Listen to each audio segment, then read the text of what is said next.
സംഗീതവും രാജ്യസ്നേഹവും സിരകളിൽ സംയോജിപ്പിച്ച് നാടിന്റെ തന്നെ അഭിമാന നക്ഷത്രമായി മാറിയ ഒരു സൈനികൻ മണികണ്ഠൻ. 1990 ഡിസംബർ മാസം മുതൽ തുടങ്ങിയ രാജ്യസുരക്ഷയുടെ കർത്തവ്യഭാഗത്തോടൊപ്പം സംഗീതവും കൂടെ കൂട്ടി. 6 വയസ്സുമുതൽ സംഗീതം പഠിച്ചു തുടങ്ങിയ ഇദ്ദേഹം സ്കൂൾ കോളേജ് തലങ്ങളിലൊക്കെയും ഒരു മികച്ച ഗായകനായി പേരെടുക്കുകയും നിരവധി പുരസ്കാരങ്ങൾ നേടുകയും ചെയ്തിട്ടുണ്ട്. രാജ്യസുരക്ഷയുടെ വഴികളിലൂടെ ചുവട് വയ്ക്കുമ്പോഴും ഉള്ളിൽ നിറഞ്ഞ സംഗീതത്തെ ഈ പാട്ടുകാരൻ വിസ്മരിച്ചില്ല. മണികണ്ഠൻ ആര്യനാടിനെ കോമഡിയുടെ ഉത്സവവേദിയിലേക്ക് സ്വാഗതം ചെയ്യുന്നു. അമ്മ என்றழைக்காத உயிரில்லையே, அம்மாவை வணங்காத உணவில்லையே. இருமுடிதாங்கி ஒரு மனதாகி குருவினவே வந்தோ, ഇരുവിനത്തീർക്കും യമനയും വെല്ലും തിരുവടിയെ കാണവന്തോ. സൈനിക വിഭാഗമായ CRPF-ലെ സംഗീത സ്നേഹിയായ ഒരു സബ് ഇൻസ്പെക്ടറെ പരിചയപ്പെടുത്തുകയാണ് ഇന്ത്യ ഗേറ്റിൽ ഇനി. ആര്യനാട് സ്വദേശിയായ മണികണ്ഠൻ.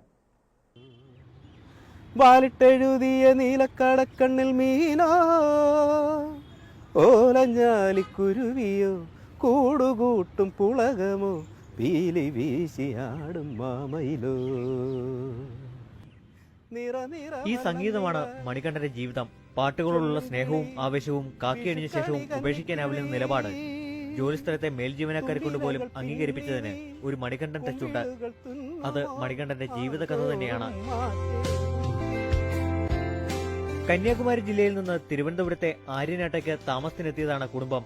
സ്കൂളിൽ പഠിക്കുമ്പോൾ പാടാനുള്ള കഴിവ് തിരിച്ചറിഞ്ഞ സംഗീതാധ്യാപകനായ ആര്യനാട് രാജുവിന്റെ പ്രോത്സാഹനം. കോളേജ് തലത്തിലെത്തിയപ്പോൾ സുഹൃത്തുക്കളുടെ നിർബന്ധത്തെ തുടർന്നാണ് സ്റ്റേജിൽ കയറിയത്. സദസ്സിന്റെ കൂവലിനെ തോൽപ്പിക്കുന്നതായിരുന്നു പാട്ടുകാരന്റെ മനക്കരുത്ത്.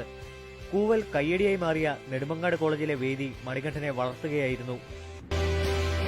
യൂണിവേഴ്സിറ്റി യുവജനോത്സവ മത്സരങ്ങളിൽ ജി വേണുഗോപാൽ, KS ചിത്ര അടക്കമുള്ളവരുടെ സമകാലികനായി മത്സരിച്ചു.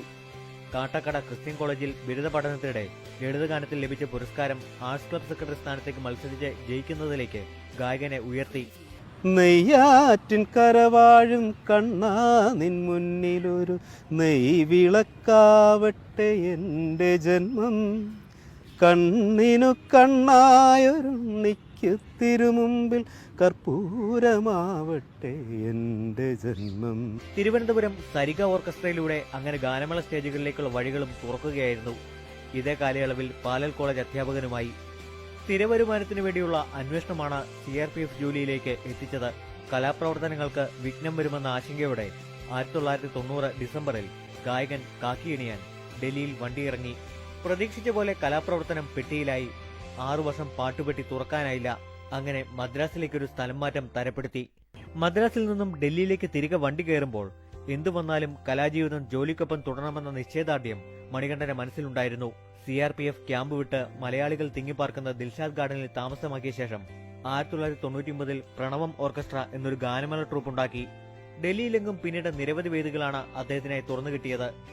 പിന്നീട് CRPF നോർത്തേൺ സെക്ടറിന്റെ കലാവിഭാഗം കോർഡിനേറ്റർ വരെയായി. നമ്മള് സുഖമായിട്ട് ഓരോ ദിവസവും രാത്രി കിടന്നുറങ്ങുമ്പോൾ, നല്ല നമ്മൾ കിടന്നുറങ്ങുമ്പോൾ നമുക്ക് വേണ്ടി ഉറക്കമുളച്ച് നമ്മുടെ രാജ്യത്തിന്റെ സുരക്ഷയ്ക്ക് വേണ്ടി നമുക്ക് എല്ലാവർക്കും വേണ്ടി കാവൽ നിൽക്കുന്നവരാണ് സൈനികർ, അല്ലെ? ആ സൈനിക വിഭാഗത്തിൽ അർദ്ധ സൈനിക വിഭാഗമായ CRPF-ൽ ഒരു ഉയർന്ന ഉദ്യോഗസ്ഥനാണ് ഇന്നത്തെ അതിഥി.